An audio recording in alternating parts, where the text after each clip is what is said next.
네, 국민의힘이 최근에 추미애 법무장관 아들의 군 복무 특혜 의혹을 집중 제기를 하고 있습니다. 더불어민주당은 이걸 맞받아치고 있는 이런 상황인데요. 자, 좀 종합 정리가 좀 필요해서 오늘 저희가 여야 의원 차례로 관련 인터뷰를 준비를 했습니다. 자, 먼저 국민의힘의 전주의 의원 연결해서 이야기 나눠보겠습니다. 나와 계시죠, 의원님? 예, 안녕하십니까? 네, 안녕하세요. 일단 우리 애청자 여러분들의 이해를 돕기 위해서 잠깐 제가 개요 좀 그 정리를 하고 질문 드릴게요. 네, 그러니까 추미애 법무장관 아들 서모 씨가 2017년 6월 5일부터 열흘간 1차로 병가를 썼고, 네, 그리고 나서 6월 15일부터 또 9일간 2차로 병가를 썼고, 네. 그래도 이제 통증이 완화되지 않고 해서 또 병가를 쓰려고 했는데 더 이상 이게 안 돼서 6월 23일부터 나흘간 개인 연가를 24일부터 27일. 24일부터 나흘간 연가를 썼다 이거잖아요. 네, 자, 네. 이 과정에서 어떤 문제가 있었다라는 겁니까? 그 앞에 이제 6월 5일부터 그 음. 6월 23일까지의 병가 기록이 없다는 것은 네. 제가 지난 8월 그 법사위 회의에서 이제 제일 먼저 의혹을 제기를 했습니다. 예. 뭐냐면 저희가 그 경무청으로부터 지난 4년간 카투샤 장병들의 휴가 기록을 받아서 네. 이제 분류를 해서 그 서모 씨의 그 성을 가진 63명의 휴가 기록을 검토를 했는데요. 예. 예. 그런데 그 지금 말씀하신 6월 5일에서 6월 23일까지의 그 병가 기록을 쓴 서모 씨, 서시성의 장병은 한 명도 없습니다. 예, 어제 이제 MBC 뉴스에서도 이제 뭐라고 보도를 했냐면요. 예. 10일 이상 병가를 갈 때는 군의관의 요양 심사가 필요하다. 퇴원 후에는 바로 복귀를 해야 된다. 예. 그리고 또 그 이후에 이제 복귀한 이후에도 그때 이제 그 뭐 병원에서의 뭐 입원 확인서나 또 뭐 그 진료비 뭐 이런 영수증 이런 것을 내야 된다.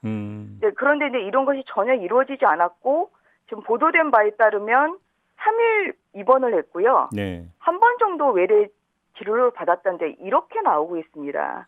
자, 예, 그렇기 때문에 과연 이것이 정상적인 절차에 따른 것이 아니라는 것은 너무나 확실한 것이고요. 의원님 잠깐만요. 이걸 한꺼번에 풀어내면 좀 너무 헷갈리니까 좀 하나하나 정리를 할게요. 그러니까 지금 의원님이 이제 그 가장 먼저 제기했던 그 의혹은 그러니까 병가 기록이 없다 이거잖아요. 네, 그러면 네. 그 기록이라고 하는 거 병무청 기록입니까?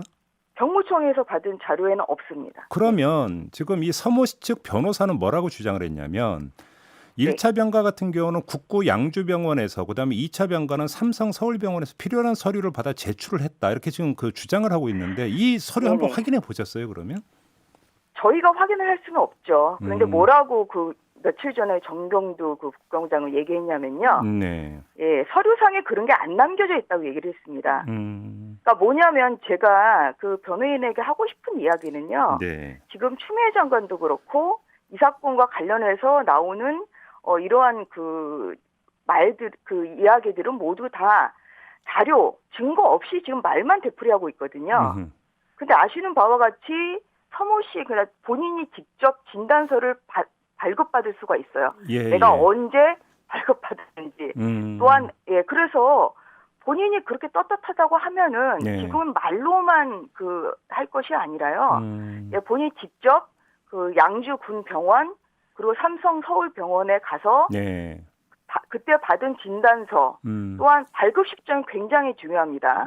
왜냐하면 병가 신청 전에 이런 자료를 제출을 해야 돼요. 예, 그렇기 때문에 발급 시점 이런 것을 본인이 직접 요청을 하면 받아올 수가 있습니다.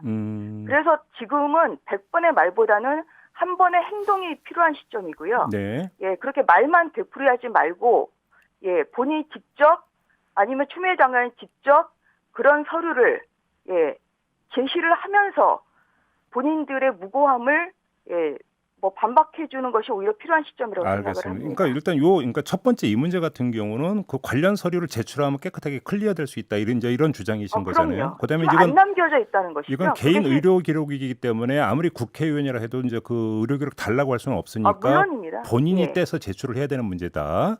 이렇게 그렇습니다. 이제 정리하고 그럼 또 두 번째 이제 제기하시는 의혹은 어떤 걸까요? 두 번째 기록. 그래서 이제 병가 자체가 결국은 병가 기록이 없다는 것은 병가 절차를 정상적인 절차를 받지 않고 나갔다는 것이거든요. 아, 그렇게 보시는 예. 거군요. 예, 그래서 이제 왜냐면은 이것은 예. 저희가 이제 받은 자료가 음흠. 처음에 그 4년 동안 근무했던 4,615명의 모든 장병들입니다. 그런데 개인정보법상 성만 기재가 돼 있어요.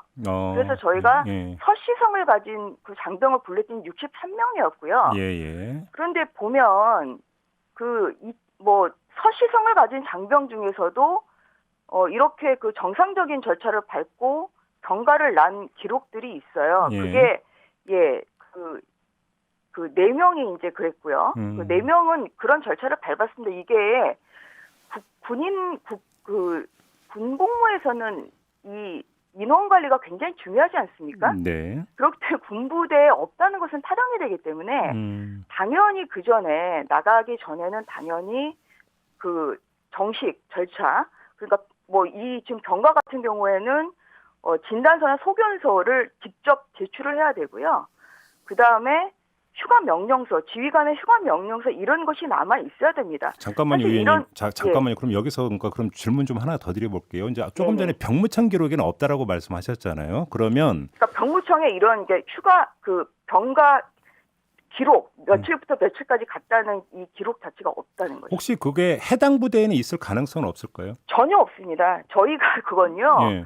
예, 병무청에서 그러니까 해당 부대에서 이제 국방부에 그런 자료를 보내면 국방부에서는 병무청에 그냥 있는 그대로 자료를 보냅니다. 예. 휴가 관련 기록을. 그럼 병무청은 그것을 뭐 개인 휴가는 개인 휴가, 병가는 병가 이런 식으로 분류해서 기록을 하거든요. 네. 그래서 그것이 해당 그 부대에는 휴가 기록이 있는데 이게 뭐 단순 행정착오로 누락됐다. 이것은 있을 수가 없는 것이죠. 그런데 정경도 국방장관은 그런 취지로 국회 와서 답변한 적이 있었죠. 그렇지 않습니다. 정경도 국장관 처음에 7월 25일에 법사위 와서 뭐라 그랬냐면요. 규정에 따라 정상적으로 진행했다고 얘기를 했어요. 네. 규정에 따라 정상적으로 진행했다.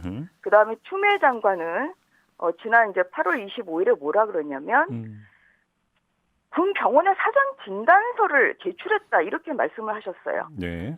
그런데 며칠 전에 그 예결위 그 국방에서 뭐라 그러시냐면 그 국방부 장관이 서류상에 그런 게 안 남겨져 있다고 말을 바꿉니다. 정상적으로 진행됐다는 것과 서류상에 안 담겨 있다는 거 이거는 완전히 다른 얘기거든요. 예. 지금 말을 바꾸고 있습니다. 그리고 그 말은 추 장관의 그 법사위에서 발언, 군 병원에 사전 진단서 제출했다. 이거랑도 말이 안 맞는 거죠. 진단서 제출했으면 남아 있어야죠. 근데 그런 것이 안 돼 있기 때문에 이것은 그 지금까지 나온 그 보도 자료를 보면 면담 기록 정도, 그 지휘관과의 면담 기록 정도가 남겨 있습니다. 그러면 이 지금까지 나온 모든 사실관계를 종합했을 때 어떻게 생각을 할 수 있냐면요. 추 장관 아들은 지휘관 면담만 하고 19일간의 병가를 나간 것입니다. 그럼 과연 이것이 그냥 보통 평범한 집 가정의 아이면 이것이 가능했겠냐? 우리나라 군 기강이 이렇게 해이하냐? 예? 그렇기 때문에 당연히 이것은 특혜 문제, 공정의 문제로 갈 수밖에 없는 것이고 그렇기 때문에 황제 휴가, 황제 복무라는 말을 하는 것이죠. 알겠습니다. 좀 정리를 하면 그러면 지금 1차 병가, 2차 병가 모두 기록이 없다는 말씀이신 거예요. 정리를 하면. 자, 그러면 이 문제는 어찌 본다면 그러면 그 국군 양주병원이나 삼성 서울병원에 그럼 당시에 어떤 그 진료기나 이런 것들이 있는지를 좀 물론 이제 국회의원이 확인을 할 수는 없습니다만 확인이 된다면 내지 이게 또 그 건보 적용을 받았더라고 한다면 그쪽에도 아마 좀 기록이 남아 있지 않겠습니까? 이걸 확인하면 깨끗이. 뭐냐면요. 그러니까 이게 자꾸만 이제 그 8월 25일에 제가 병가 기록 없다 그랬더니 추 장관님이 굉장히 화를 내시면서 뭐라고 저한테 얘기하시면 검찰이 수사하세요. 이것을 야당 국회의원한테 하신 말씀입니다. 그런데 검찰이 수사를 해야 되는 것이죠. 그렇기 때문에 지금 지금 8개월이 지났는데도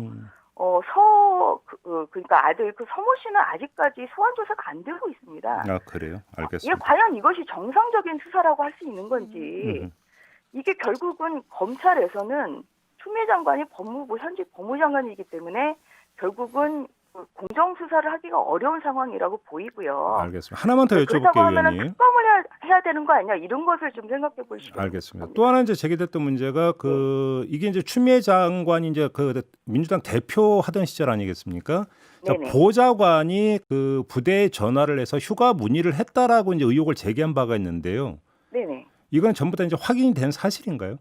이건 다 확인이 됐죠. 지금 그것도 이제 한 가지 더 말씀드리면 네.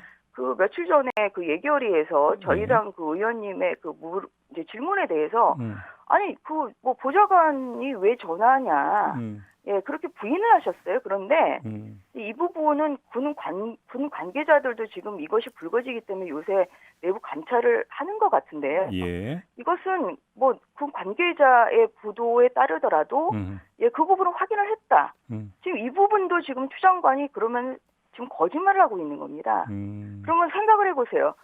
보좌관이 왜 전화를 했겠습니까? 네. 보좌관이 과연 아들의 부탁을 받고 전화를 했을까? 아니면 추 장관의 지시에 따라서 전화했을까요? 이것은 너무 상식선입니다. 알겠습니다. 그렇기 때문에 보좌관이 전화를 했다는 것 자체는 지금 이미 밝혀졌고요. 네. 그 시점은 8월 21일, 2017년 8월 21일인 것으로 지금 이 정도로 나오고 있습니다. 그래서 왜 전화를 했는지 그 부분에 대해서 본인이 지시를 했는지 이 부분에 대해서도 저는 밝혀야 될 시점이라고 생각합니다. 사실 그 두 가지 문제 모두 하나는 의료 기록을 확인하면 깨끗이 정리되는 문제고 그렇죠. 두 번째 문제도 이제 통화 기록을 확인하면 깨끗이 정리되는 문제인 것 같은데요. 그렇습니다. 예. 아무튼 자 이제 한 30초밖에 시간이 안 남았는데요. 그럼 지금 예. 이게 그 검찰 수사가 제대로 안 되고 있고 그래서 특임 검사가 수사를 해야 한다. 이게 당의 입장입니까? 정리라면? 당의 공식적인 입장은 아닙니다만 네. 예, 지금 뭐 6월 25일에 지금 안 들어왔느냐 왔느냐 이제 여기에서 더 나아가서 네네. 지금 6월 15일에서 6월 23일까지의 병가가 이게 정상적인 것이냐 알겠습니다. 아니냐 이제 이 부분까지 지금 더 확대되고 있기 때문에 네네. 예, 결국은 그 공정한 수사를 하기 어려운 상황이라면 특임검사를 충분히 생각해볼 시점이라고 생각합니다. 알겠습니다. 자 말씀 여기까지 드릴게요. 고맙습니다, 의원님. 예, 감사합니다. 네, 지금까지 전주혜 국민의힘 의원이었고요. 자,